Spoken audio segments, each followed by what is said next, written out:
অন্যায়ভাবে কোনো মুসলিম যদি কোনো সংখ্যালঘুরে হত্যা করে জান্নাতে যাওয়া তো দূরের কথা, ওই মুসলিম জান্নাতের ঘ্রাণও পাবে না। সহিহ বুখারীর বর্ণনা, মান খাতালা মুআহাদান লাম ইয়ারাহ রাইহাতাল জান্নাহ ওয়া ইন্না রিহাহা লা ইউজাদু মিন মাসিরাতি 40 আমা। যে জান্নাতের ঘ্রাণ 40 বছর দূরের রাস্তা থেকেই পাওয়া যায়। সুবহানাল্লাহ পড়েন। প্রিয় ভাইরা, এখান থেকে জান্নাতে পৌঁছতে লাগবে 40 বছর। এত দূর, কত বছর? সবাই বলেন কত বছর? এখান থেকে জান্নাতে পৌঁছতে লাগবে 40 বছর। এত দূরে থাকতেই জান্নাতের ঘ্রাণ আপনার নাকে এসে ধাক্কা মারবে। বিষ্ণুই বলেন, যে ব্যক্তি কোনো সংখ্যালঘুকে হত্যা করে জান্নাতের ঘ্রাণ তো পাবেই, জান্নাতে তো ঢুকতে পারবেই না, জান্নাতের ঘ্রাণও তার নাকে লাগবে না। পড়েন না আউযুবিল্লাহ। তাহলে সংখ্যালঘুদের ব্যাপারে ইসলামে অধিকার দেয়া আছে না নাই? লালমনিরহাটের ভাইয়ের আওয়াজ করে বলেন, আমার সংখ্যালঘু হিন্দু ভাইদের রাইটস, অধিকার আমাদের ইসলামে প্রোটেক্টেড আছে না নাই? এখানেই শেষ না। বিষ্ণু ইসলাম আপনার অমুসলিম প্রতিবেশীর সাথে ভালো আচরণ করতে বলেছে। আমাদের হয় না এটা মুসলিম পাড়া, ওটা বৌদ্ধ পাড়া, হয় না? অনেক সময় হয় না এটা আমাদের মুসলিম পাড়া, ওইটা হিন্দু পাড়া, এরকম আছে না নাই? লালমনিরহাটে নাই না? আছে? হিন্দু যদি আপনার প্রতিবেশী হয় কি করবেন? ওরে কষ্ট দিবেন নাকি?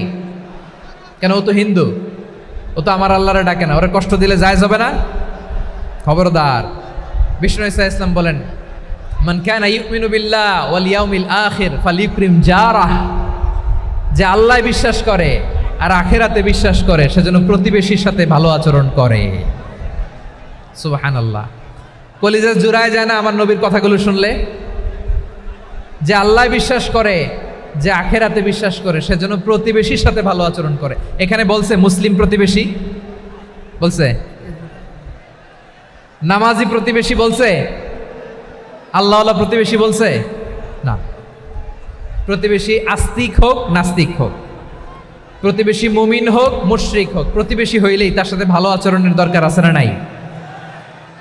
আমার প্রিয় লালমনিরহাটের ভাইয়েরা, বিষ্ণু ইসলাম ওনার ইহুদি প্রতিবেশীদের দেখাশোনা করতেন। আওয়াজ না শোনা যাক, আমারও তো দেখা যায়, আমারও তো দেখা যায়। তাকায় থাকেন, তাকায় থাকলে সওয়াব হবে। কোরআনের কথা যেখান থেকে হয় এদিকে তাকায় থাকলেই বরকত। তাকায় থাকেন। জি জি, মাইক, আমি তার মাইক ঠিক করতে আসি না এদিকে, এই মাইক ঠিক করব, ওই মাইক ঠিক করব, ওদিকে পাইলট বলবে হুজুর চলে আসেন। জি বসুন, বসুন, মাশাআল্লাহ। হ্যাঁ, খুব শান্ত, ঠিক আছে। পুলিশ ভাইরা না খেয়ে দিনরাত আপনারা যাতে সুশৃঙ্খল একটা প্রোগ্রাম উপহার পান এটাই চেষ্টা করতেছে, আপনাদেরকে কষ্ট দিতে আসে নাই। একটু একটু সহযোগিতা করেন। জি মাশাআল্লাহ। হ্যাঁ ঠিক আছে। আমার প্রিয় ভাইরা, প্রতিবেশী আস্তিক হোক নাস্তিক হোক, মুসলিম হোক হিন্দু হোক, তার সাথে ভালো আচরণ করতে হবে। বিষ্ণু ইসলাম ওনার ইহুদি প্রতিবেশীর বাসায় যেতেন। কোন প্রতিবেশী? ইহুদি। আওয়াজ করে বলেন, কোন প্রতিবেশী?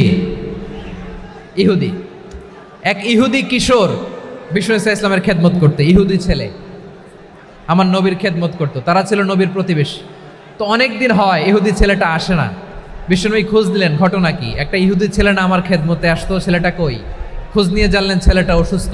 বিষ্ণু ইসলাম ওই ইহুদির বাড়িতে চলে গেলেন ওই ছেলেটাকে দেখা করার জন্য, ভিজিট করার জন্য। সুবহানাল্লাহ পড়বেন না? গেলেন, যে দেখে ইহুদি ছেলেটা মুমূর্ষ, জান জান যায় যায় ভাব, বিছানায় পড়ে আছে, তার বাবা দাঁড়ানো। বিশ্বনবী তার মাথার পাশে বসলেন, মাথায় হাত বুলিয়ে দিলেন, আর ছেলেটাকে বললেন আসলিম, হে ইহুদি ছেলে আসলিম, ইসলাম ধর্ম গ্রহণ করো। তো ছোট্ট ছেলে ভাবে আমরা ইহুদি, এখন ইসলাম ধর্ম গ্রহণ করলে আব্বা যদি বকা দেয়।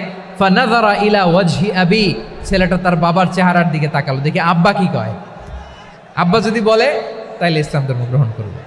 ইহুদি ছেলেটা তার বাবার দিকে যখন তাকালো, ওর বাবা বলে আতি আবুল কাসিম, আবুল কাসিম যা বলে তাই করো। আবুল কাসিম হচ্ছে বিষ্ণু ইসলামের একটা কুনিয়াত, উপনাম। আমার রাসূলের বড় ছেলের নাম ছিল কাসেম। যেমন দেখবেন আমাদের এলাকায় কারো ছেলের বড় ছেলের নাম যদি হয় আব্দুল্লাহ, এরা আব্দুল্লাহর বাপ বলে ডাকে। কারো বড় মেয়ের নাম যদি হয় ফাতেমা, এরা কি ডাকে? ফাতেমার বাপ বলে না? তো বিষ্ণু ইসা ইসলামের বড় ছেলের নাম ছিল কাসেম।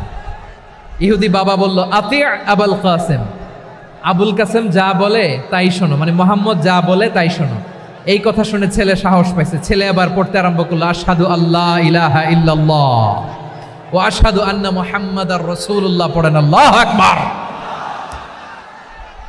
বিশ্বনবীর আহ্বান শুনে ওই আহ্বানে সাড়া দিয়ে ইহুদি ছেলে শাহাদা পড়ে মুসলমান হয়ে গেল। তার হৃদয়টারে ইমানের নূর দিয়ে আলোকিত করে দিল কে? প্রিয় ভাইরা, এবার রাসূল সাল্লাল্লাহু আলাইহি ওয়াসাল্লাম বের হয়ে আসলেন ঘর থেকে আর বললেন আলহামদুলিল্লাহিল্লাযী আনকাযাহু মিনান নার। প্রশংসা সে আল্লাহর, যে আল্লাহ জাহান্নামে চলে যাচ্ছিল প্রায় এমন একটা লোককে মুহূর্তের মধ্যে কালেমায়ে শাহাদাতের বদৌলতে জান্নাতি বানায় দিলেন। আওয়াজ করে পড়েন সুবহানাল্লাহ। এই হাদিস থেকে আমরা কি শিখলাম? What is the moral of the story? এক নম্বর স্টোরি হলো, প্রতিবেশী ইহুদি হোক হিন্দু হোক, যাবেন, সুসম্পর্ক রাখবেন, উপহার দিবেন, বিপদে পাশে দাঁড়াবেন, তাইলেই তো আপনাদের প্রতি, মুসলমানদের প্রতি তারা আকৃষ্ট হবে, ঠিক কিনা বলেন? আপনি যদি হিন্দুদের সাথে বৌদ্ধদের সাথে নাই মিশেন, নাস্তিকের কাছে নাই যান, তো ইসলামের সৌন্দর্যটা ওরা বুঝবে কেমনে? আমার অনেক হিন্দু পরিচিত ভাই আছে, ওরা আমাদের ইফতারির প্রোগ্রামে এসে একসাথে ইফতারি করে। অনেক মদখোর আমার সাথে বসে একসাথে ডিনার করে, হাফ প্যান্ট পরা, গলায় স্বর্ণের চেইন, হাতে স্বর্ণের ব্রেসলেট, আইসা আমার সাথে ডিনার করছে, আছে এরকম। গাঁজাখোর, আমি বলি আসো, welcome welcome to my dinner, আসো বসো, বসলেই তো আমি ওর ডিএনএ, চিন্তার ডিএনএ চেঞ্জ করে দেওয়ার সুযোগ পাবো। চিল্লায় বলো ঠিক কিনা? আসতে হবে আমার কাছে। Our door is open, the door of Islam is open 24/7। সব সময় আমাদের ইসলামের দরজা আমার অমুসলিম ভাইদের জন্য খোলা আছে না নাই? এই হাদিস থেকে দুইটা শিক্ষা। এক নম্বর শিক্ষা, প্রতিবেশী মুসলিম হোক অমুসলিম হোক, যান, অসুস্থ হইলে একটু আপেল নিয়ে যান, আঙ্গুর নিয়ে যান, কমলা নিয়ে যান, তাদের সাথে ভালো আচরণ করেন। ইসলামের বিউটি দেখে, সৌন্দর্য দেখে অবাক হবে, নসিব ভালো হলে কোনোদিন কালিমা পড়ে মুসলমান হয়ে যাবে, ঠিক কিনা বলেন?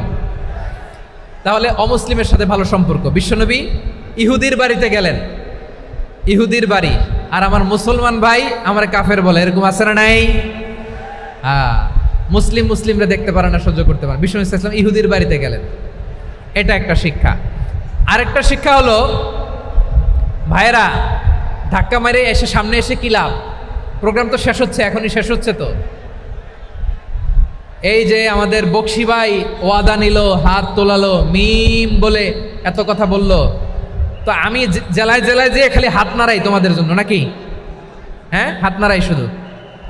এই ধাক্কাইতে ধাক্কাইতে এদিকে এসে হাত নাড়াইতেছে, হয়েছে তো, দেখলাম তো, ঠিক আছে, মাশাআল্লাহ, অনেক সুশৃঙ্খল, অন্যান্য যে কোনো জেলার জন্য সুশৃঙ্খল। আমার দিকে তাকাও, আমার দিকে তাকাও, ঠিক আছে। এই যে দাঁড়িয়ে আছে, একটা ছেলে নড়ে না, দেখছেন? মাশাআল্লাহ মাশাআল্লাহ মাশাআল্লাহ। হ্যাঁ, এইভাবেই। আর কয়েকটা মজাদার কথা আছে, শোনো। এই হাদিস থেকে আমাদের শিক্ষা হলো, আমার প্রতিবেশী যেই ধর্মের হোক আমি সম্পর্ক রাখবো। অসুস্থ হলে যাব, কি বলেন ভাইরা? যাবেন না? যাবেন না আপনারা? আচ্ছা, 2 নম্বর শিক্ষা হলো, বিষ্ণু ইসা ইসলামের খাদেম ছিল ইহুদি, এতদিন খেদমত করলো, একদিনও বিশ্বনবী ওরা কালিমার দাওয়াত দেয় নাই। কারণ কি? বিশ্বনবী একটা ভালো সময়ের অপেক্ষা করতেছিলেন, প্রপার টাইমিং। দাঈর কাজ হচ্ছে দাঈ ইলাল্লাহ, সে হচ্ছে সুযোগ সন্ধানী। দাঈ সুযোগ খোঁজে, কখন দাওয়া দিলে ব্যাটে বলে হবে, ঝোপ বুঝে কোপ মারে, ঠিক কিনা বলেন? বিষ্ণু সাল্লাল্লাহু আলাইহি ওয়াসাল্লাম ভালো সময়ের অপেক্ষা করতেছিলেন, দেখি ভালো সময় আসুক আসুক আসুক আসুক। আস্তে আস্তে এমন সময় আসছে, ছেলে এবার মুমূর্ষ। অসুস্থ ব্যক্তির হৃদয় অত্যন্ত নরম থাকে, হসপিটালে যখন কেউ যায় তার হৃদয়টা বড্ড নরম থাকে, মৃত্যুর ভয়ে তার অন্তরটা নরম থাকে, ঠিক কিনা বলেন? এই প্রপার টাইমিং এর অপেক্ষা করতেছিলেন। যখনই টাইমিং পেয়েছেন, দাওয়াত দিলেন, পড়ো লা ইলাহা ইল্লাল্লাহ, সুবহানাল্লাহ পড়েন সবাই। তাহলে ইসলাম অমুসলিম প্রতিবেশীর সাথে ভালো আচরণ করতে বলে। ইসলাম অমুসলিম মাতা পিতার সাথেও ভালো আচরণ করতে বলে। মাতা পিতা যদি অমুসলিম হয়, তারা ফেলে দিতে পারবেন? পারবেন? আমার লালমনিরহাটের ভাইয়েরা, অনেক হিন্দু ছেলে আমাদের হাতে শাহাদা পড়ে মুসলিম হয়, কিন্তু ওর মা মুসলমান হয় নাই, বাবাও হয় নাই, এরকম আছে না নাই? তো ও হয়েছে মুসলিম, মা বাপ হিন্দু, এখন মা বাপ কি বাদ? হ্যাঁ, মা বাপ বাদ দেয়া যাবে?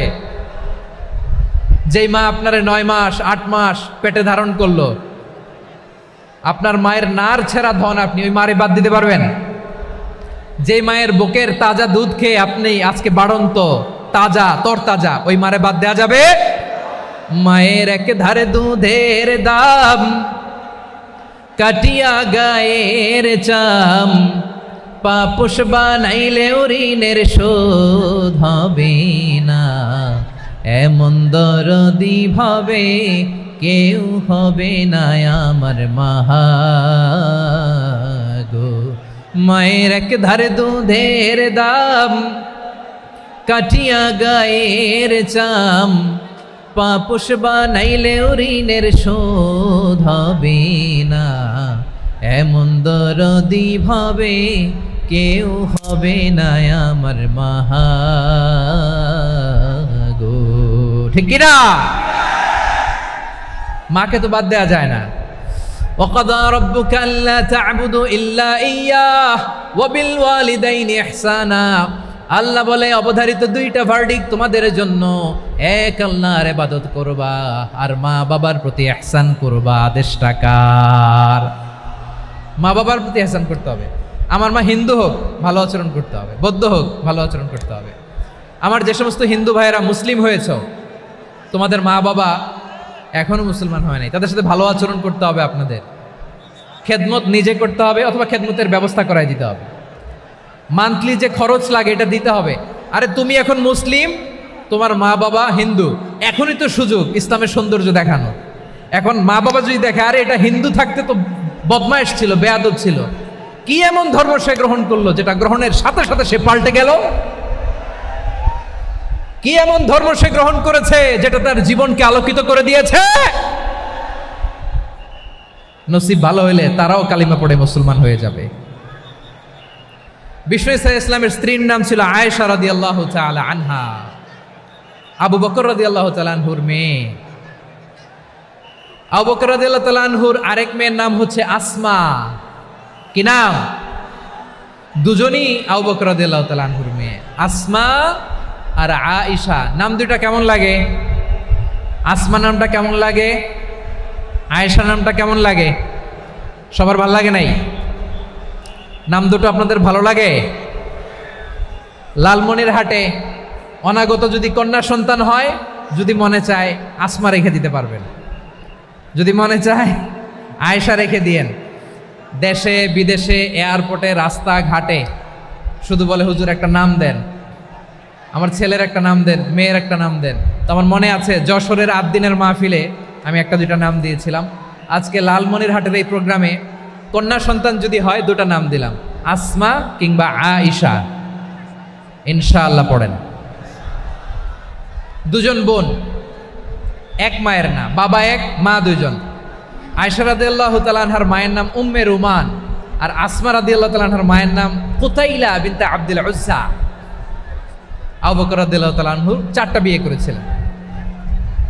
তো একই ঘটনা ঘটেছে এই ফ্যামিলিতে। আসমা ইসলাম ধর্ম গ্রহণ করে মুসলিমা, কিন্তু তার মা কুতাইলা মুশরিকা। আই রিপিট, বোঝার জন্য আমি আবারও বলি, আসমা রাদিয়াল্লাহু তাআলা আনহা মুসলিমা, আর আসমার মা কুতাইলা, আওয়াজ করে বুঝে থাকলে বলেন, আসমার মা মুশরিকা। তার মানে মেয়ে মুসলিম, মা অমুসলিম। ভেজাল আছে না নাই? কিন্তু কুতাইলা আর ধৈর্য ধারণ করতে পারে না। নার ছেঁড়া ধন, কলিজার টুকরা ধন, কলিজার টুকরা সন্তান আসমারে দেখতে বড্ড মন চায়। সাইয়েদনা আসমা রাদিয়াল্লাহু তাআলা আনহা মক্কা থেকে হিজরত করে মদিনায় চলে গেলেন হুদাইবিয়ার পর। যখন মক্কা মদিনার ট্রাফিক স্বাভাবিক হলো, মক্কার লোক মদিনায় যায়, মদিনার লোক মক্কায় আসে। কুতাইলা কলিজার টুকরা সন্তান আসমারে দেখার জন্য কিছু উপহার নিয়ে বিশাল মরুপথ পাড়ি দিয়ে মক্কা থেকে মদিনায় যায়। সুবহানাল্লাহ বলেন। এখন মা আসছে মেয়ের সাথে দেখা করতে, মেয়ে তো আর দেখা দেয় না। মেয়ে ভাবছে আমার মা তো মুশরিকা, অপবিত্রা, তার সাথে কি দেখা দেয়া যাবে? বিশ্বনবীর দরবারে চলে গেলেন। সুবহানাল্লাহ বলেন। কি সৌভাগ্যবান ছিল তারা, মাসলা জানার দরকার হলেই নবীর দরবারে চলে যেত। ঘরে বউয়ের সাথে ঝগড়া হলে নবীর দরবারে চলে যেত। অনেক সাহাবী বলে আমার পেটে ক্ষুধা লাগলো আমি নবীর কাছে চলে যেতাম, কারণ নবীর চেহারার দিকে তাকালেই আমার পেটের ক্ষুধা মিটে যেত। সাইয়েদানা আসমা রাদিয়াল্লাহু তাআলা আনহা বিশ্বনবীর কাছে চলে গেলেন, যে বললেন ইয়া রাসূলুল্লাহ ইয়া হাবিবাল্লাহ ইন্না উম্মি কাদিমাতুন ইলাইয়া ওয়া হিয়া রাগিবা। আমার মা মক্কা থেকে অনেক দূর মরুর পথ পাড়ি দিয়ে উপহার সামগ্রী নিয়ে মদিনায় আমার সাথে দেখা করতে এসেছে গো নবী। আমার জানতে বড্ড ইচ্ছে হয় আমি আমার মুশরিকা মাখা করতে পারবো কিনা। আফা আসিলুহা, আগে যেমনি আমি আমার মায়ের সাথে ভালো আচরণ করতাম, যেমনি আমি আমার মায়ের সাথে সদাচরণ করতাম গো নবী, এখন আমি মুসলিমা মা মুশরিকা, এখনো কি আগের মতো সদাচরণ করতে পারবো নাকি? বিশ্বনবী বললেন নাম সিলিহা, হ্যাঁ রে আসমা, অবশ্যই অবশ্যই, আগে ঠিক যেমন তুমি তোমার মায়ের সাথে ভালো আচরণ করতে এখনো তেমনি আগের মতো ভালো আচরণ করবা। আওয়াজ করে পড়েন সুবহানাল্লাহ। কি ইসলাম আমরা পেয়েছি, কত ব্রড মাইন্ডেড আমাদের ইসলাম, কত ওপেন মাইন্ডেড ইসলাম, কত ওপেন আপ করতে পারে, চিন্তা করতে পারেন। বিষ্ণু বললেন হ্যাঁ অবশ্যই, নাম সুলিহা, আগে যেমনি ভালো আচরণ করছো আসমা এখন ওইরকমই করো, পারলে আরো বাড়ায় করো। সুবহানাল্লাহ বলেন। তাহলে আমার যে হিন্দু ভাইয়েরা হিন্দু বোনেরা ইমানের বদৌলতে দৌলতে আপনি ধন্য হয়েছেন, আপনার আম্মা আব্বা এখনো মুসলমান হয় নাই, তাদের জন্য দোয়া করেন, তাদের জন্য দোয়া করেন, আল্লাহ যেন তাদেরকেও ইমানের দৌলত দান করে। আমরা সবাই পড়ি আমিন, আরো জোরে পড়েন আমিন। এখন বলেন ইসলাম কি ন্যারো মাইন্ডেড রিলিজিয়ান না ব্রড মাইন্ডেড? লালমনিরহাটের যুবক ভাইরা আওয়াজ করো, ইসলাম কি ন্যারো মাইন্ডেড না ব্রড মাইন্ডেড? কতটা ব্রড মাইন্ডেড দেখেন। বিশ্বনবী সাল্লাল্লাহু আলাইহি সাল্লাম অমুসলিমরা যদি নবীকে উপহার দিত ওই উপহারও বিশ্বনবী গ্রহণ করতেন। সুবহানাল্লাহ পড়েন। আপনার অমুসলিম বন্ধু যদি উপহার দেয় সেটাও আপনি নিতে পারবেন, যেটা নেওয়া জায়েজ। কিন্তু আপনার বন্ধু যদি আপনার মদের বোতল দেয় নিতে পারবেন? হ্যাঁ, মদের বোতল দিলে পারবেন না। আপনার বন্ধু যদি আপনার পর্ক দেয়, পর্ক শূকরের গোশত মিশ্রিত কোনো খাবার, ওটা নিতে পারবেন না। হালাল যে কোনো জিনিস নিতে পারবেন। বিশ্বনবী সাল্লাল্লাহু আলাইহি ওয়াসাল্লাম অমুসলিমদের দেয়া হাদিয়া গ্রহণ করতেন। কেমন নবী ছিলেন? আমার নবীরে চিনে নেন, আমার নবীর অ্যাটিটিউড জেনে নেন। বিশ্বনবী সাল্লাল্লাহু আলাইহি ওয়াসাল্লাম যখন কোনো জনপদে যেতেন 3টা অপশন নিয়ে যেতেন। প্রিয় ভাইয়ের আওয়াজ করে বলতে হবে, কোনো জনপদে গেলে আমার নবীর অপশন থাকতো কয়টা? আমার মতো 3 আঙ্গুল উঁচু করে দেখান আর বলুন আমার নবী কোনো জনপদে গেলে কয়টা অপশন নিয়ে যেতেন? 1 নম্বর অপশন আসলিম তাসলাম। নতুন এলাকায় গেলে বলতেন আসলিম তাসলাম, ইসলাম ধর্ম গ্রহণ করো, শান্তিতে থাকবা, আমার ভাই হয়ে যাবো, আমরা ভাই ভাই, ইসলাম মানো, আমরা ভাই ভাই। অপশন নাম্বার কত? 1। যদি বলে না ইসলাম মানবো না, ওকে, অপশন নাম্বার 2, মুসলিম হওয়ার দরকার নাই, লা ইকরাহা ফিদ্দিন, ইসলামে কোনো বাড়াবাড়ি নাই। খ্রিস্টান আছো থাকো, বৌদ্ধ আছো থাকো, ইহুদি থাকতে চাও থাকো, কিন্তু আমরা যেহেতু রিজিওনাল সুপার পাওয়ার, আমাদের আন্ডারে থাকো, ট্যাক্স দিয়া থাকো, এটার বলে জিজিয়া। আলেম যারা আছেন বুঝবেন এটার আরবিতে কি বলে? জিজিয়া। You pay us the tax, we will give you the security. তোমরা ট্যাক্স দিবা, আমরা সিকিউরিটি দিব, আমাদের আওতায় থাকবা, কেউ তোমাদেরকে আক্রমণ করতে পারবে না, আমরা নিরাপত্তা দিব। সুবহানাল্লাহ বলেন। এটা অপশন নাম্বার কত? আচ্ছা বুঝে থাকলে বলেন 1 নাম্বার অপশন কি ছিল? ইসলাম। ইসলাম মানো, শান্তিতে থাকবা, ভাই ভাই, আমরা ভাই ভাই। অপশন নাম্বার 2, ট্যাক্স দাও, আমরা নিরাপত্তা দিব, মুসলিম হওয়া লাগবে না। এখন 1 নাম্বারও মানে না, 2 নাম্বারও মানে না, মুসলিম হবো না, ভালো, খ্রিস্টান থাকো, ট্যাক্স দাও, আমরা সিকিউরিটি দিব না, এইটাও মানি না। বিষ্ণু বলেন তাহলে তলোয়ার আমাদের আর তোমাদের মাঝে ফয়সালা করবে। মুসলিমও হবে না, ট্যাক্স দিবা, নিরাপত্তা দিব, আমরা সুপার পাওয়ার, আমাদের আন্ডারে থাকবে, এটাও না। তাহলে তোমাদেরকে তো আমরা বিশ্বাস করতে পারি না, কখন না কখন বিশ্বাসঘাতকতা করো, কার সাথে মিলে হাত মিলাও, তলোয়ার আমাদের মাঝে ফয়সালা করবে। তখন তিনি জেহাদের সশস্ত্র সংগ্রামের ঘোষণা দিতেন। সুবহানাল্লাহ পড়েন। দেখেন পশ্চিমারা জেহাদকে এইভাবে চিত্রায়িত করে না, ওরা জেহাদ বলতে বোঝায় তলোয়ার, হাত কাটো, গলা কাটো, না। জেহাদ সশস্ত্র সংগ্রাম 3 নম্বরে। অধিকাংশ ক্ষেত্রেই বিশ্বনবীর সুন্দর আচরণ দেখে, আরে আমার নবীর যে নুরানি চেহারা, অনেকে তো কেবল সিরেফ চেহারাটা দেখেই কালিমা পড়ে মুসলমান হয়ে গিয়েছে। যারা মুসলিম হয় নাই তারা তাদের ইসলামেই বলবৎ ছিল, ট্যাক্স দিয়ে ইসলামের আন্ডারে ছিল। যারা এটাও মানে নাই ওইটাও মানে নাই, তাদের বিরুদ্ধে জেহাদ। বিষ্ণু ইসলাম 7ম হিজরিতে যখন খায়বার বিজয়ের পরে ইসলাম রিজিওনাল সুপার পাওয়ার হিসেবে আত্মপ্রকাশ করলো, বিশ্বনবী চিঠি লিখলেন অন্যান্য সুপার পাওয়ারের কাছে, রাষ্ট্রীয় চিঠি লেখে এক রাষ্ট্রপ্রধান আরেক রাষ্ট্রপ্রধানের কাছে, ঠিক কিনা বলেন? জানেন না আপনারা? এই যে 24-এর ছাত্র নাগরিক অভ্যুত্থানে, এই অভ্যুত্থান যখন শুরু হয় আমি তখন সাউথ আফ্রিকাতে একটা স্ট্যাটাস দিয়েছিলাম, কোটা নয় গোটা দেশ সংস্কার করা লাগবে। শুধু বাংলাদেশ নয়, সারা বিশ্বের বাংলা ভাষাভাষী লোকেরা এই আন্দোলনের সাথে সমর্থন তারা করেছে, এটাকে সাপোর্ট করেছে, তারা সমর্থন দিয়েছে। আমাদের ইউনাইটেড আরব আমিরাতের বাংলাদেশি ভাইয়েরা তারা সেখানে রাস্তায় নেমে এসেছিল, জানেন?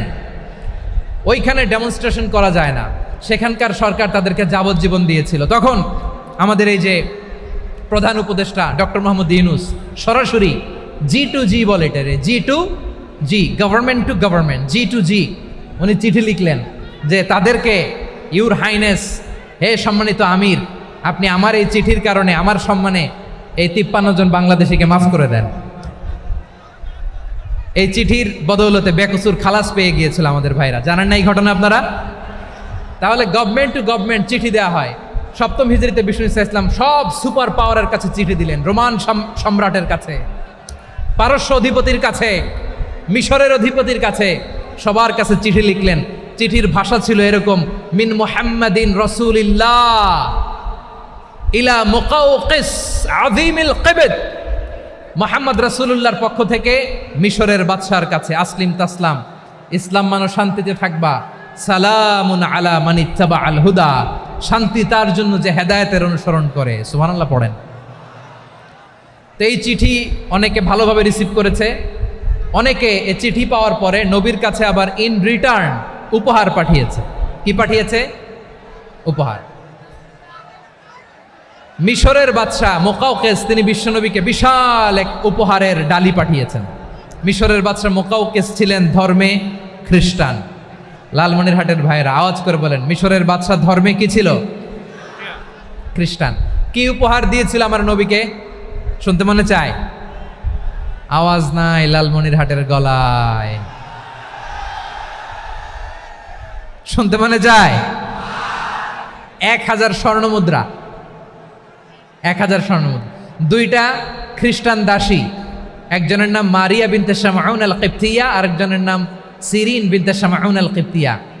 একজন খ্রিস্টান দাস 20 থান কাপড় জামা বানানোর জন্য, আমরা নবী যেন সেলাই করে জামা বানাতে পারে এজন্য 20 থান কাপড়, 20 থান ফাইন গার্মেন্ট, সুবহানাল্লাহ পড়বেন না?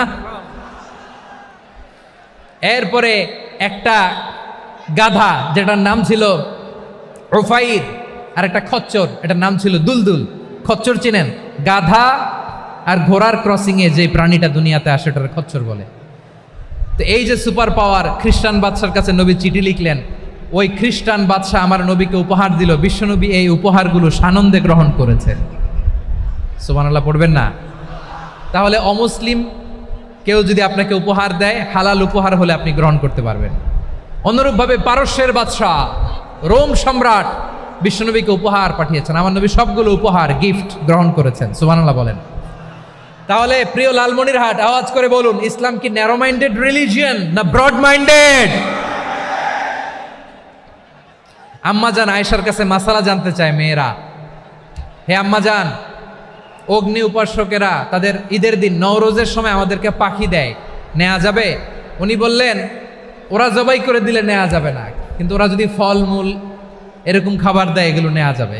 তার মানে অমুসলিমদের দেয়া উপহার এটা গ্রহণ করা যায়। সুবহানাল্লাহ বলেন। শুধু তাই নয়, বিষ্ণু ঈসা ইসলাম অমুসলিমদের সাথে আর্থিক লেনদেনও করেছেন, ফিনান্সিয়াল ডিলিং করেছেন। অমুসলিমদের সাথে প্রয়োজনে আপনি ফিনান্সিয়াল ডিলিং করতে পারবেন। আমরা প্রায় দেখি বাজারের মিষ্টির দোকানগুলো আমার হিন্দু ভাইদের। লালমনিরহাটে মিষ্টির দোকান, দইয়ের দোকান কারা চালায়? হিন্দুরা চালায় না। তারপরে যে বারবার সব চুল কাটে যে নাপিত, অধিকাংশ নাপিতের দোকানে কারা? আমার হিন্দু ভাইরা। তা আপনি চুল কাটতে পারবেন কিনা বলেন? পারবেন। তার দোকান থেকে দই মিষ্টি কিনতে পারবেন কিনা? হ্যাঁ, আমার মুসলিম ভাইয়ের দোকান থাকলে ওইটারে আমি বেশি প্রায়োরিটি দিব, ঠিক কিনা? কিন্তু যদি তাদের সার্ভিস নিতে চান, প্রোডাক্ট নিতে চান, পারবেন। তার দলিল সহিহ বুখারী, আম্মা জান আয়েশা রাদিয়াল্লাহু তাআলা আনহা বলেন, ইশতারা রাসূলুল্লাহ সাল্লাল্লাহু আলাইহি ওয়াসাল্লাম মিন ইয়াহুদিয়িন তুআমান ওয়া রাহানাহু দিরআহু মিন হাদিদ। রাসূল সাল্লাল্লাহু আলাইহি ওয়াসাল্লাম এক ইহুদির কাছ থেকে, কার কাছ থেকে? সবাই বলে নাই, কার কাছ থেকে? আমার নবী, পেয়ারা নবী এক ইহুদির কাছ থেকে জব কিনেছিল, জব, বার্লি, যেটা দিয়ে রুটি বানায়। ওই জবের দাম দেওয়ার টাকা পয়সা নবীর কাছে ছিল না, ফলে নবী ওনার একটা পোশাককে মর্গেজ রেখেছিলেন, মর্গেজ, বন্ধক, যে এখন এটার দাম দিতে পারবো না, কয়েক কেজি বার্লি নিয়ে যাই আর বন্ধক হিসেবে আমার জামাটা রেখে গেলাম, যেই দিন দাম দিব ওই দিন জামাটা ছুটায় নিয়ে যাব। সুবহানাল্লাহ পড়বেন না? বাকিতে নিছিলেন, বাকিতে। দিরআহু মিন হাদিদ, লোহার তৈরি বর্ম, মানে যুদ্ধের পোশাক, লোহা দিয়ে বানানো। বিশ্বনবী বললেন, কয়েক কেজি জব দাও, টাকাটা পরে দিব, এখন টাকা নাই, বন্ধক হিসেবে, মর্গেজ হিসেবে আমার জামা রেখে গেলাম, যখন টাকা দিব জামা ছুটায় নিব। আওয়াজ করে বলতে হবে সুবহানাল্লাহ। এ থেকে বোঝা গেল অমুসলিমদের সাথে ফিনান্সিয়াল ডিলিং করা যায়, অর্থনৈতিক লেনদেন করা যায়, কেনাবেচা করা যায়, প্রোডাক্ট কেনা যায়। এমনকি আমাদের মসজিদে নববীতে বারান্দায় আপনারা একটা অটোমেটিক ফ্লাইং আমব্রেলা দেখছেন? সূর্য যখন বাড়ে মসজিদে নববীর বারান্দায় ইয়ার্ডের মধ্যে অটোমেটিক্যালি কিছু আমব্রেলা আছে, সাঁ করে খুলে যায়, আর সূর্যের তাপ লাগে না। আবার সন্ধ্যাবেলায় এই আমব্রেলাগুলো ওরা ক্লোজ করে ফেলে, দেখেন নাই না? দেখছেন? এই মসজিদে নববীকে সর্বোচ্চ উন্নত মানের কনস্ট্রাকশন ইনফ্রাস্ট্রাকচারে ডেভেলপ করার জন্য কর্তৃপক্ষ কিছু অমুসলিম ইঞ্জিনিয়ারের, ডিজাইনারের সহায়তা নিয়েছিল। সুবহানাল্লাহ বলেন। কোন দলিলের ভিত্তিতে? এই দলিলের ভিত্তিতে যে বিষ্ণু ঈসা ইসলাম অমুসলিমদের সাথেও লেনদেন করেছেন। আওয়াজ করে বলতে হবে আল্লাহু আকবার। শুধু তাই নয়, ইন কেস অফ ইমার্জেন্সি, প্রয়োজনে ইসলামের খাতিরে, ইসলামকে সামনের দিকে এগিয়ে নিয়ে যাওয়ার জন্য অমুসলিমদের সাপোর্ট নেওয়া জায়েজ আছে। সুবহানাল্লাহ বলেন। অমুসলিমদের সাপোর্ট নেয়া, তাদের থেকে অর্থ নেয়া, পলিটিক্যাল সাপোর্ট, পলিটিক্যাল অ্যাসাইলাম নেওয়া জায়েজ আছে। আমাদের অনেক বিশ্ববরেণ্য দায়ীরা আমেরিকায় অস্থায়ীভাবে অ্যাসাইলাম নিয়ে থাকে, নিজের দেশে গেলে ফাঁসিতে ঝুলাই দিবে। যুগ যুগ ধরে দায়ীদের উপরে এরকম অত্যাচার আর নির্যাতন আছে না নাই? মিশরের অনেক দায়ীরা পাশ্চাত্যে যেয়ে থাকে। এই যে তারা পলিটিক্যাল অ্যাসাইলাম নিয়ে থাকে, রাজনৈতিক আশ্রয়, এটা জায়েজ আছে না? এটা যে জায়েজ আছে তার প্রমাণ স্বয়ং বিশ্বনবী সাল্লাল্লাহু আলাইহি ওয়াসাল্লাম পলিটিক্যাল সাপোর্ট নিয়েছিলেন অমুসলিমদের কাছ থেকে। সুবহানাল্লাহ বলেন। খুব মজাদার একটা ঘটনা, শুনবেন? আপনাদের আগ্রহ দেখে তো মনে হয় না শোনার ইচ্ছা আছে। আছে আছে, গলায় জোর আছে। লিল্লাহি তাকবীর, লিল্লাহি তাকবীর, নারে তাকবীর। মাশাআল্লাহ।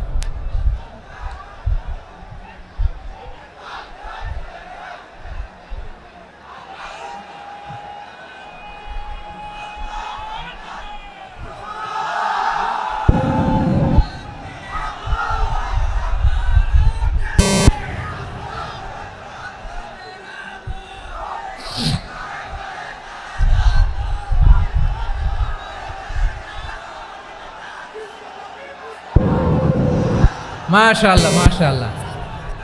থামুন, থামুন আমার ভাইরা। বিশ্বনবীর বয়স তখন প্রায় 51 বছর। কত বছর?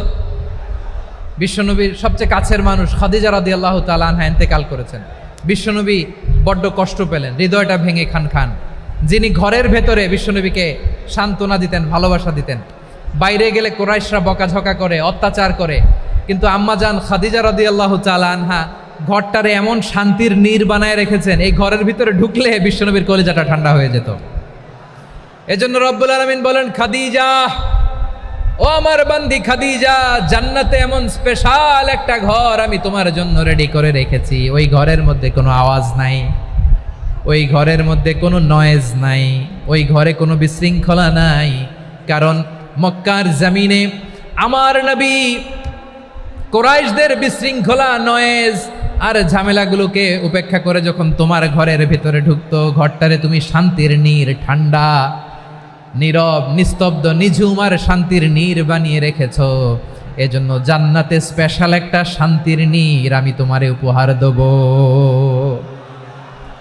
ওই প্রিয়তমা স্ত্রী খাদিজা ইন্তেকাল করলেন, বিশ্বনবীর হৃদয় ভেঙে খান খান।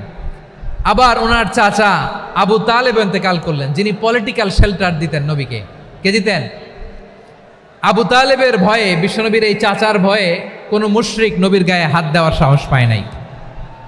এখন স্ত্রীও নাই, চাচাও নাই, নবীকে আশ্রয় দেওয়ার কেউ নাই। নবীর চারদিকে অন্ধকার, নবী এখন কই যাবেন? আমার পেয়ারা নবী নতুন স্টেশন খুঁজতেছেন, নতুন দাওয়াতি প্ল্যাটফর্ম খুঁজতেছেন। তিনি যায়েদ বিন হারেসা রাদিয়াল্লাহু তাআলা আনহুকে নিয়ে মক্কার পাশের একটা নেইবরিং সিটি তায়েফে চলে গেলেন। কোথায় চলে গেলেন? লালমনিরহাটের ভাইয়ের আওয়াজ করে বলেন, কোথায় গেলেন? তায়েফে চলে গেলেন দিনের দাওয়াত দেওয়ার জন্য। কি দেওয়ার জন্য? নাকি জমি কিনতে গেছিলেন? জমি কিনতে, দুনিয়ার যশ খ্যাতির জন্য, নিজের কোনো লাভের জন্য? তায়েফবাসীদেরকে জাহান্নামের আগুন থেকে বাঁচানোর জন্য। আওয়াজ করে বলতে হবে, ঠিক কিনা? বিশ্বনবী বিশাল মরুপথ, পাহাড়ি পথ পাড়ি দিয়ে তায়েফের মরুজমিনে গেলেন কোরআনের দাওয়াত নিয়ে, ইমানের দাওয়াত নিয়ে। কিন্তু তায়েফের লোকেরা বিশ্বনবীর দাওয়াতকে শুধু প্রত্যাখ্যান করেই থামে নাই, তারা বিশ্বনবীর সাথে অত্যন্ত খারাপ আচরণ করেছে। বিশ্বনবীকে শারীরিকভাবে হেনস্থা করেছে, আমার নবীকে শারীরিকভাবে অত্যাচার করেছে, আমার পেয়ারা নবীর গায়ে পাথর মেরেছে, বিশ্বনবীর গা বেয়ে ঝরঝর করে রক্ত ঝরেছে, নবী জামিনের মধ্যে লুটিয়ে পড়েছেন, আবার মেরেছে, আবার নবী হাঁটতে শুরু করলেন, পেছন থেকে আবার মেরেছে, আবার নবী রক্তাক্ত হয়ে জামিনের মধ্যে লুটিয়ে পড়লেন, আবার মেরেছে। বিশ্বনবীর মতো এত সুশ্রী মানব, বিশ্বনবীর মতো এত শুভ্র মানব, বিশ্বনবীর মতো এমন চমৎকার দেহাবয়ব দিয়ে রব্বুল আলামিন কাউকে বানান নাই। এরকম চমৎকার মানুষটাকে তারা তায়েফের ওই জমিনে রক্তাক্ত করেছে। বিশ্বনবী দুনিয়ার কোনো স্বার্থের জন্য সেখানে যান নাই, নিজের কোনো লাভের জন্য, প্রাপ্তির জন্য যান নাই, তায়েফবাসীদের জাহান্নামের আগুন থেকে বাঁচাতে গিয়েছেন। ঠিক কিনা বলেন? খেয়ে না খেয়ে দিন প্রচারের কাজে নিজেকে দিয়েছ বিলিয়ে, তায়েফের কাফিরেরা চিনল না সে আলো, দুষ্ট ছেলেদের পিছু দিল লেলিয়ে, পাথরের আঘাতে ক্ষত বিক্ষত হয়ে সারা শরীর থেকে রক্ত ঝরে। হে রাসূল তোমাকে ভুলি আমি কেমন করে, হে রাসূল তোমাকে ভুলি আমি কেমন করে। পারেন না আপনারা? ধরুন আমার সাথে, হাজার ব্যথা বেদনার পরে ফিরে আসনি তুমি আপন ঘরে, দিনের আলো তুমি ছড়িয়ে দিতে চলে গেলে মদিনায় মক্কা ছেড়ে। হে রাসূল তোমাকে ভুলি আমি কেমন করে, হে রাসূল তোমাকে ভুলি আমি কেমন করে। ঠিক কিনা বলেন? প্রিয় ভাইরা, তায়েফের ছেলেরা নবীকে রক্তাক্ত করলো। আমার নবী কই যাবে? কই যাবে? মক্কায় জায়গা নাই, তায়েফে জায়গা নাই। তায়েফ থেকে ভারাক্রান্ত মন নিয়ে আমার নবী মক্কায় ফিরে আসলেন। বিশ্বনবী মক্কায় ঢুকতে পারেন না। মক্কার মরুভূমির দিকে তাকিয়ে, উপত্যকার দিকে তাকিয়ে বিশ্বনবী ধা ধা করে কাঁদেন, ঝরঝর করে নবীর চেহারা মোবারক থেকে চোখের পানিগুলো বেয়ে বেয়ে পড়ে। আমার জন্মস্থান, আমার শৈশব, কৈশোর, যৌবন কেটেছে এই মক্কায়, আমার এলাকায় আমি ঢুকতে পারি না। বিশ্বনবী মক্কার অনতি দূরে দাঁড়িয়ে জায়েদকে পাঠালেন, জায়েদ যাও দেখো কেউ আমাকে সাপোর্ট করার মতো আছে কিনা, যাও অমুকের কাছে যাও। জায়েদ গেলেন, তারাও প্রত্যাখ্যান করে ফিরিয়ে দেয়। বিশ্বনবী বললেন যাও অমুক লোকের কাছে যাও, তিনিও প্রত্যাখ্যান করে ফিরিয়ে দিলেন। কেউ বিশ্বনবীকে আশ্রয় দিতে রাজি হয় না। নিজ জন্মভূমিতে বিতাড়িত বিশ্বনবী, সর্বশেষ বিশ্বনবী বললেন যাও মুতঈম ইবনে আদির ঘরে যাও। মুতঈম ইবনে আদি মুশরিক, তার কাছে যাও। গেলেন, মুতঈম ইবনে আদি রাজি হয়ে গেল। সুবহানাল্লাহ বলেন। দেখেন অনেক বিপদের সময়ও আমি নিজে সাক্ষী, সামাজিকভাবে রাজনৈতিকভাবে কত ঝঞ্ঝা, কত ষড়যন্ত্র, কত কনস্পাইরেসি পাড়ি দিয়ে আমাদেরকে সামনে এগিয়ে যেতে হয়। এই শত্রুদের ভেতরেও একজনকে দাঁড় করিয়ে দেয় যে আল্লাহর কোরআনের জন্য রেডি হয়ে যায়। পড়েন সুবহানাল্লাহ। মুতঈম ইবনে আদি, আল্লাহ তার মনকে নরম করে দিলেন। মুতঈম বলে মুহাম্মদ আমি তোমাকে আশ্রয় দিব। তার দুই ছেলেকে পাঠালেন, যাও খোলা তলোয়ার নিয়ে স্কট দিয়ে গার্ড অফ অনার দিয়ে মোহাম্মদকে মক্কায় ঢুকাও আর বলো আমি আমান দেব। আমান কি দিব? আমান মানে সিকিউরিটি, নিরাপত্তা। সিকিউরিটি ছাড়া, আমান দেওয়া ছাড়া কেউ থাকতে পারতো না মক্কায়। দুই ছেলে বিষ্ণু ইসা ইসলামকে নিয়ে আসলো। নবী কাবার চারদিকে তাওয়াফ করলেন, নামাজ পড়লেন। আবু জাহেল, উতবা, শাইবা, ওয়ালিদ ইবনে মুগীরা সবাই দেখে, কেউ কিছু করতে পারে না। কারণ মুতঈম ইবনে আদি ঘোষণা দিয়েছেন আমি মুহাম্মদকে আমান দিয়েছি, মুহাম্মদের গায়ে যেন কেউ স্পর্শ না করে। আওয়াজ করে পড়েন সুবহানাল্লাহ। নবীর এই বিপদকালে মুহূর্তে মুতঈমের হৃদয়টারে নরম করে দিল কে? আচ্ছা লালমনিরহাটের ভাইয়েরা বলেন, এই মুতঈম কি মুসলিম ছিল না মুশরিক? সবাই বলতে হবে মুসলিম না মুশরিক? তাহলে মুশরিকের কাছ থেকে নবী পলিটিক্যাল অ্যাসাইলাম, আধুনিক রাষ্ট্রবিজ্ঞানের ভাষায় পলিটিক্যাল অ্যাসাইলাম যেটাকে বলে, রাজনৈতিক আশ্রয়, উনার আমান বা নিরাপত্তার এই ঘোষণায় তিনি মক্কায় ঢুকলেন। যতদিন নিরাপত্তা ছিল ছিলেন। মুতঈম যখন মারা গেল বিষ্ণু ইসলাম হিজরত করে মদিনায় চলে গেলেন। সুবহানাল্লাহ। কিন্তু মুতঈম যে বিশ্বনবীর উপকার করছে এটা বিশ্বনবী ভুলে নাই। আমাদের অনেকে আছে উপকার করার পরে আর খেয়াল থাকে না, খাওয়ার পরে গলা দিয়ে নামলে আর খেয়াল থাকে না। এরকম আছে না নাই? আমার নবী ভুলে নাই। বদরের প্রান্তরে 70 জন কাফেরকে যখন বন্দি করে বিশ্বনবীর সামনে হাঁটু গেড়ে দাঁড় করানো হলো, বসানো হলো, 70 জন কাফের। কয়জন? বিশ্বনবী তাদের দিকে তাকিয়ে বললেন, সহিহ বুখারীর বর্ণনা, লাউ কানাল মুতঈম ইবনে আদি হাইয়ান সুম্মা কাল্লামানি হাউলাইন নাতনা লা তারাকতুহুম লাহু।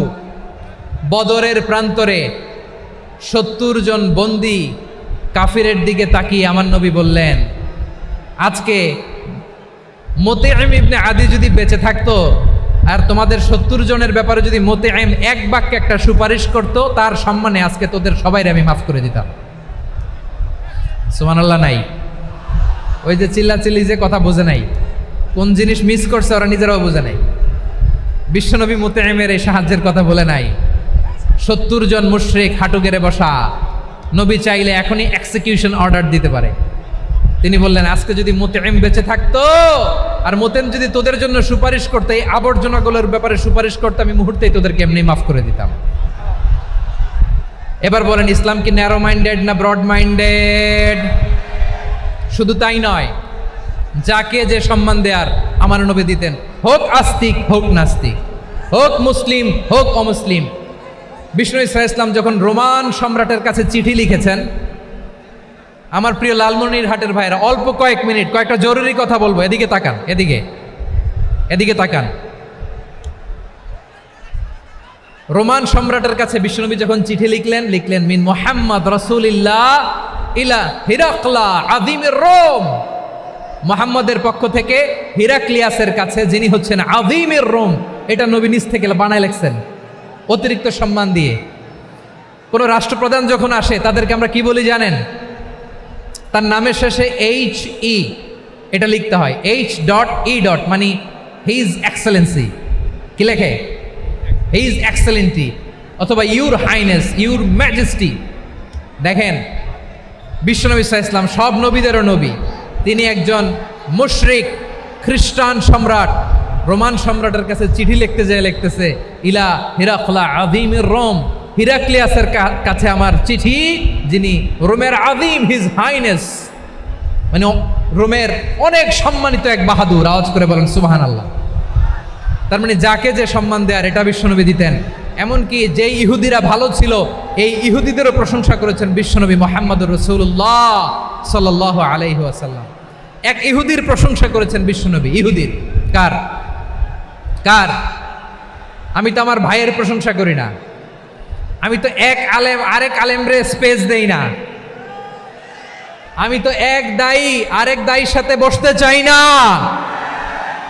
আমার নবী ইহুদির প্রশংসা করে। কার প্রশংসা? ওই ইহুদির নাম ছিল মুখাইরেক। সিরাত গ্রন্থ ঘাটলে পাবেন। তিনি বলেছেন মুখাইরেক খাইরু ইয়াহুদ, Mukhayriq is the best of the Jews. জুইশদের মধ্যে সে সবচেয়ে ভালো। কেন প্রশংসা করলেন তার? এর কারণ মদিনা চার্টারে কথা ছিল সব ধর্মের মুসলিম মুশরিক ইহুদিরা মিলে মদিনাকে রক্ষা করবে।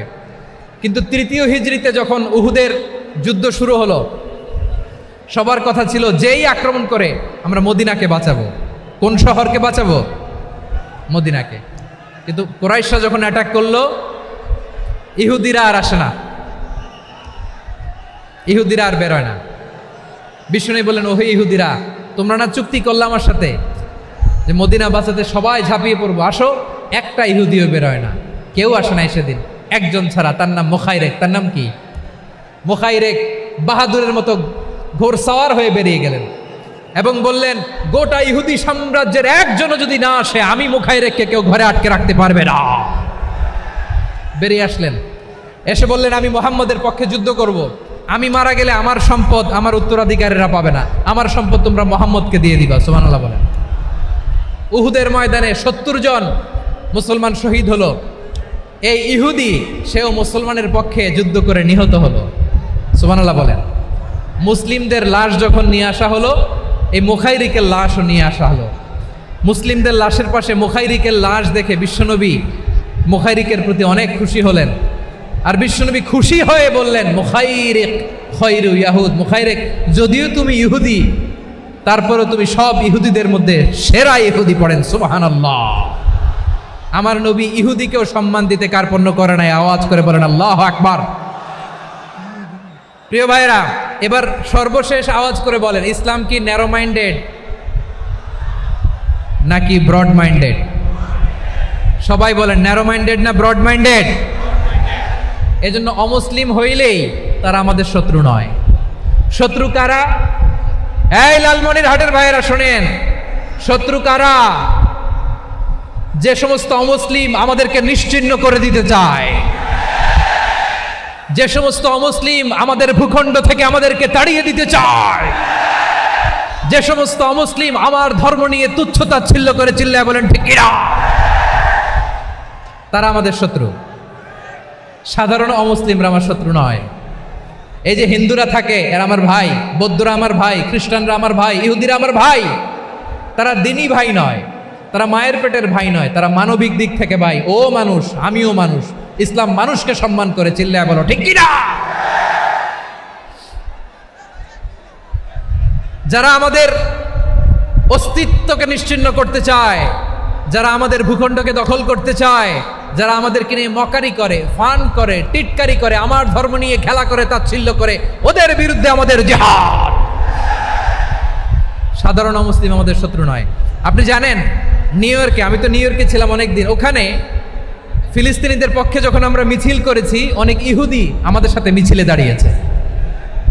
কারণ ওরাও জানে এই ভূখণ্ড ফিলিস্তিনিদের ভূখণ্ড। আওয়াজ করে বলো লালমনির হাট ঠিক কিনা। ইসরায়েলের রাজধানী খোদ তেল আবিবে অনেক ইহুদিরা বেঞ্জামিন নেতানিয়াহু তার বিরুদ্ধে মিছিল করেছে। তো তারা কি আমাদের শত্রু? না। অনেক খ্রিস্টান আমাদের সাথে আমাদের স্বার্থ রক্ষায় আমাদের পাশে দাঁড়িয়েছে। খেয়াল রাখবেন, হিন্দু আর হিন্দুত্ববাদ এক নয়, ইহুদি ধর্ম আর জায়নিজম এক নয়। জায়নিজমের বিরুদ্ধে আমাদের সংগ্রাম, আমাদের জেহাদ, চিল্লায় বলেন ঠিক কিনা। এই যে ফিলিস্তিনের ভাইয়েরা, তারা তাদের স্বাধীনতা সংগ্রামের জন্য লড়াই করছে, করে যাচ্ছে, আমরা এটাকে সমর্থন জানাই, চিল্লায় বলো ঠিক কিনা। কাশ্মীরের ভাইয়েরা স্বাধীনতার জন্য সংগ্রাম করছে, আমরা সেই সংগ্রামকে সমর্থন জানাই, আওয়াজ করে বলো ঠিক কিনা। যারাই আমাদের ইসলামকে নিশ্চিহ্ন করতে চায়, তাদের বিরুদ্ধে আমাদের সংগ্রাম, আওয়াজ করে বলতে হবে ঠিক কিনা। ওই সমস্ত দুর্বৃত্তদের সাথে আমাদের কোনো সম্পর্ক নাই। আমরা যদি ঐক্যবদ্ধ থাকতে পারি, ওই দুর্বৃত্তরা চান্স পাবে না। আমরা ঐক্যবদ্ধ থাকতে রাজি আছি। লালমনিরহাটের ভাইয়েরা, আমরা ঐক্যবদ্ধ থাকলে ওই দুর্বৃত্তদের কালো হাত ভেঙে দিতে আমাদের সময় লাগবে না। তাদের কালো হাত ভেঙে দিতে রাজি আছে মুসলমান? কারা কারা রাজি? দু হাত তুলে দেখাও।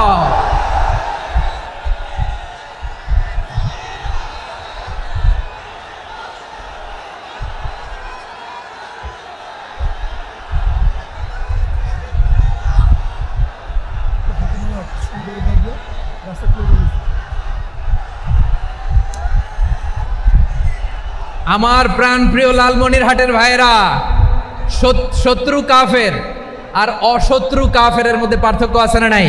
আবু তালেবও মুশরিক, আবু জাহেলও মুশরিক, কিন্তু দুই মুশরিকে পার্থক্য আছে না নাই? আবু তালেব নবীর চাচা, মুশরিক, মারা গিয়েছে মুশরিক অবস্থায়, কিন্তু আজীবন আমার নবীকে আগলে রেখেছে, আমার নবীকে সাপোর্ট করেছে, ভালোবেসেছে। আবু জাহেলও মুশরিক, মারা গিয়েছেও মুশরিক হিসেবে, আজীবন আমার নবীর বিরুদ্ধাচারণ করেছে। আবু জাহেলের শক্তি, সামর্থ্য, স্ট্র্যাটেজি, প্ল্যান সব আমার নবীর বিরুদ্ধে ছিল। এই আবু জাহেলের কারণে একটা দিন শান্তিতে আমার নবী মক্কায় ঘুমাতে পারে নাই। চিল্লায় বলেন ঠিক কিনা? এজন্য রাব্বুল আলামিন বলেন, লা ইয়ানহাকুমুল্লাহু আনিল্লাযীনা লাম ইউকাতিলুকুম ফিদ-দীনি ওয়া লাম ইখরিজুকুম মিন দিয়ারিকুম আন তাবাররুহুম ওয়া তুকসিতু ইলাইহিম ইন্নাল্লাহা ইউহিব্বুল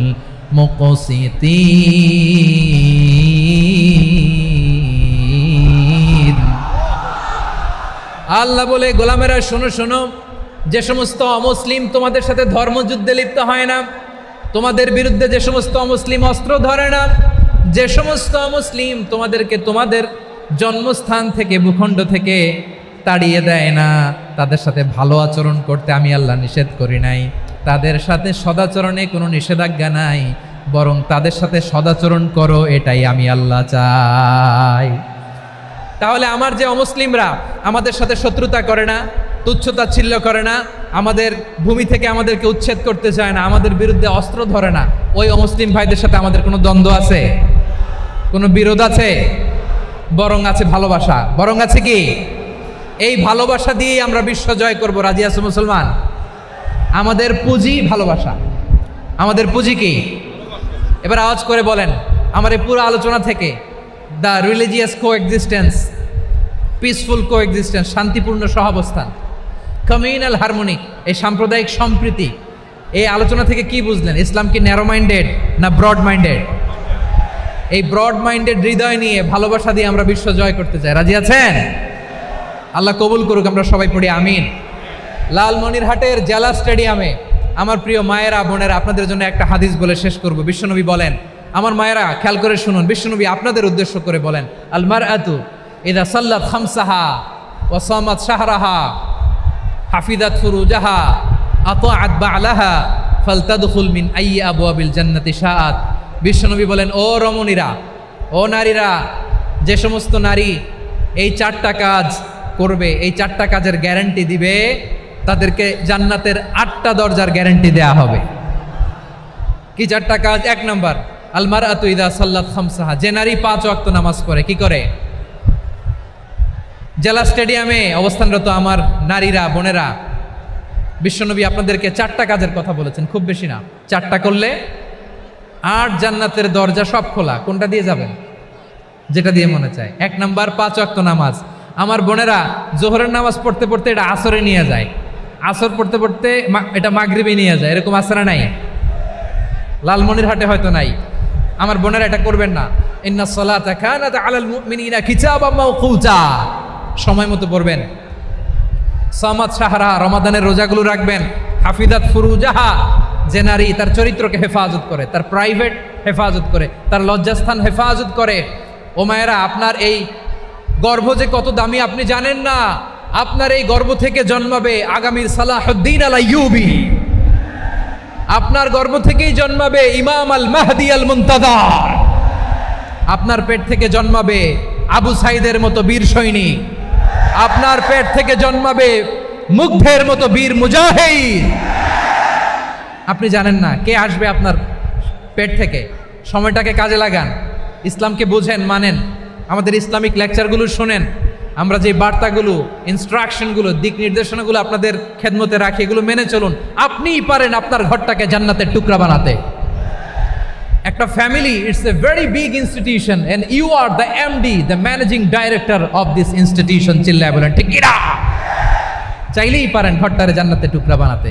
5 ওয়াক্ত সালাত, রমাদানের রোজা, নিজের চরিত্রের হেফাজত, ও আতাআত বালাহা, স্বামীর আনুগত্য, এটাতে অনেকে ভুল করে থাকে। হায় রে আমার বোনেরা, স্বামীর আনুগত্যকে এটা নিজের অপমান মনে করবেন না। আপনার স্বামী আপনার সবচেয়ে বড় গার্ডিয়ান, তিনি আপনার সবচেয়ে ভালো চায়।